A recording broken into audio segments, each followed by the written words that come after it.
Our generation is infamous for being outspoken, decisive, and socially progressive. We have strong opinions on almost everything, and as we are maturing and getting older, we are getting the opportunity to channel those opinions and take important political decisions through participating in elections and casting votes. It may seem inconsequential and basic, but it indeed is a privilege to participate in major political decisions that might potentially affect our lives. As someone who will be casting my first vote on 20th February of this year, I'm really excited that I get the chance to be involved in something as important as getting to decide who I want to represent me in the Legislative Assembly.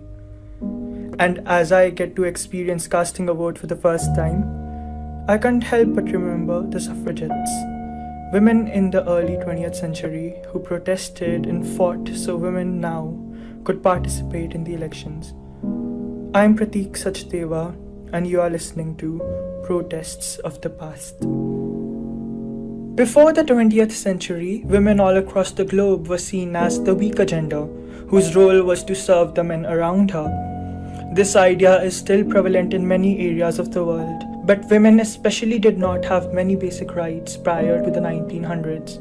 Despite this, the 19th century did see some positive changes.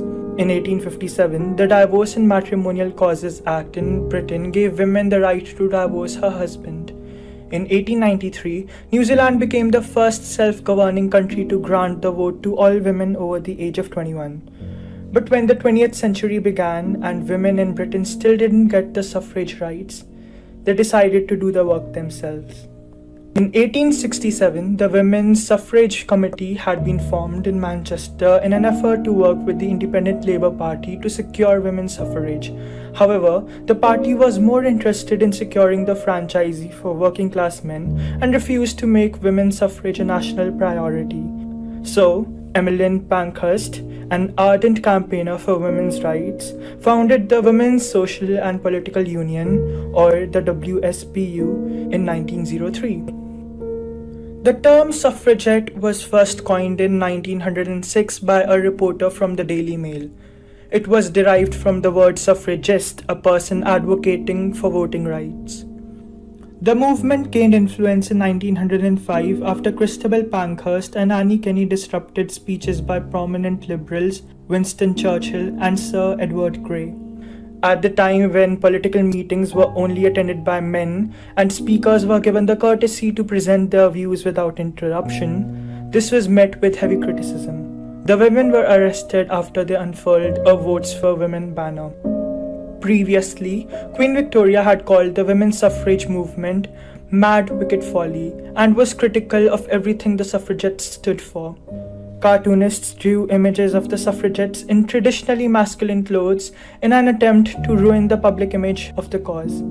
Stung by the negative stereotype, the women resolved by wearing fashionable and feminine clothes in public.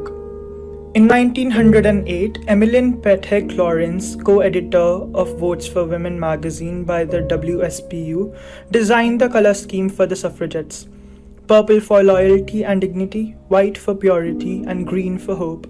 As fashion shops in London began selling striped ribbons, soaps, garments, jewelry, and other merchandise items in this color scheme, the membership for the WSPU grew. The suffragettes also began raising funds for the movement. However, it still didn't work and their demands were still not met. Rather, the suffragettes were arrested, tortured, and force-fed in prison, and over 150 women were sexually assaulted by policemen after a riot broke out in the Parliament Square.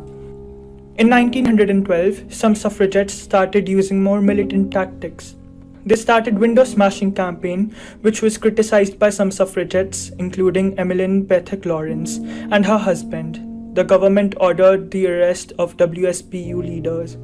The Patek Lawrences began publicly speaking against this campaign and were expelled from the WSPU. Soon, the suffragettes began using more radical approaches like chaining themselves to railings, setting fire to post box contents, and eventually they started detonating bombs. One suffragette, Emily Davidson, died under King George V's horse Anmare at the Derby, England's most prestigious horse race, on 4th June 1913. It has been speculated that she was merely trying to attach the suffragette scarf to the horse, but she ended up bringing the 2-ton horse crashing down to the ground and flipped its rider. She died 4 days later due to severe injuries. She became a martyr for the suffragettes, who organized a massive public funeral where 5,000 suffragettes wore white dresses and black armbands and marched in London carrying Davidson's casket to King's Cross Station. In 1914, at least 7 churches were bombed or set on fire across the United Kingdom. Places where wealthy men visited were burnt and destroyed. This all stopped when World War I broke out and the suffragettes campaign was suspended. After the war, the Representation of the People Act 1918 gave the vote to women over the age of 30, and 10 years later, women gained electoral equality with men when the Representation of the People Equal Franchise Act 1928 gave all women the right to vote at the age of 21. We take a lot of things for granted, and we only realize their value once it's taken away from us. All of our basic rights and privileges that we enjoy today were a result of protests and riots. These women fought over a century ago, and let's not take their efforts and sacrifices for granted and celebrate what they accomplished through voting.